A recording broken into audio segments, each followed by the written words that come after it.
बहुत पहले घने और खौफनाक जंगल से घिरे रामपुर नामक एक छोटे से गांव में लोग एक रहस्यमयी चुड़ैल से भयभीत थे जिसे चंद्रिका चुड़ैल के नाम से जाना जाता था। ऐसा कहा जाता था कि वह सूर्यास्त के बाद जंगल में घूमती थी।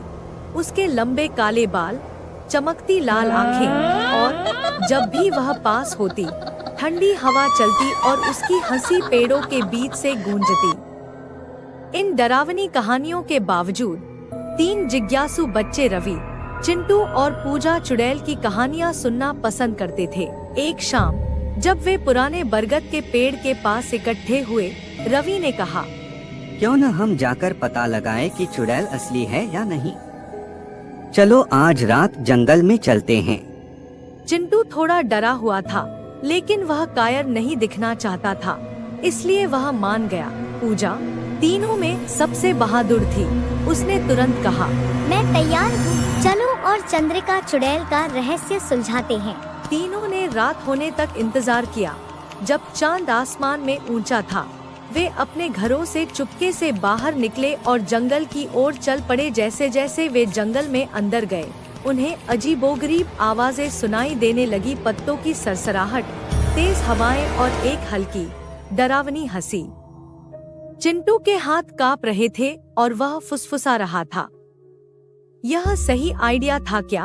अचानक घना कोहरा छा गया और जंगल में ठंडी हवा बहने लगी। अंधेरे में उन्हें एक ऊंचे पेड़ के नीचे एक छायादार आकृति खड़ी दिखाई दी। यह चंद्रिका चुड़ैल थी। उसकी लाल आंखें जलते अंगारों की तरह चमक रही थी और वह एक ठंडी हंसी के साथ बोली, हाँ, तुम सब यहाँ क्या कर रहे हो?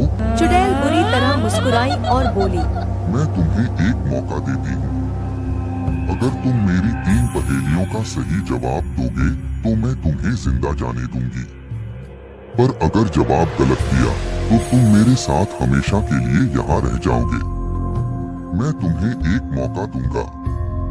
यदि तुम मेरी 3 पहेलियों का सही उत्तर दे सके तो मैं तुम्हें जीवित छोड़ दूंगा, लेकिन यदि तुमसे कोई गलती हुई तो तुम यहाँ हमेशा मेरे साथ रहोगे। रवि, चिंटू और पूजा ने एक साथ मिलकर चुनौती स्वीकार करने का फैसला किया। चंद्रिका चुड़ैल ने पहली पहेली से शुरुआत की। पहेली 1, मैं बिना पानी के दौड़ सकती हूँ, बिना पैरों के चल सकती हूँ और बिना मुंह के बोल सकती हूँ। बताओ मैं कौन हूँ? बच्चों ने बहुत सोचा। अचानक पूजा ने कहा, हवा। सही है, यह सही है। अब दूसरी पहेली आई। पहेली 2, मैं वो चीज हूँ जो एक बार टूट जाए तो फिर वापस नहीं मिलती।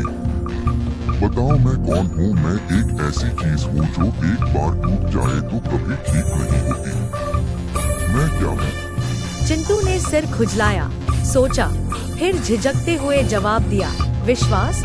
चुड़ैल की आंखें चमक उठी, लेकिन उसने जवाब स्वीकार कर लिया। सही जवाब, सही जवाब। अंत में उसने तीसरी और सबसे कठिन पहेली दी। पहेली 3, मुझे सब देखते हैं लेकिन सिर्फ अंधेरे में।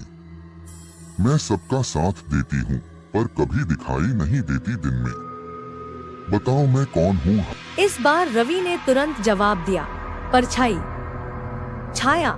चंद्रिका चुड़ैल का चेहरा खुशी से गुस्से में बदल गया। उसने एक तेज चीख मारी और फिर धुएं के बादल में गायब हो गई। बच्चों ने तीनों पहेलियां हल कर ली थी। वे गांव की ओर भागे, उनके दिल राहत और उत्साह से धड़क रहे थे। उस दिन से वे चुड़ैल को मात देने के लिए स्थानीय नायक बन गए। गांव के बुजुर्गों ने कहा कि चंद्रिका चुड़ैल फिर से गांव को परेशान नहीं करेगी, कम से कम बहुत लंबे समय तक तो नहीं।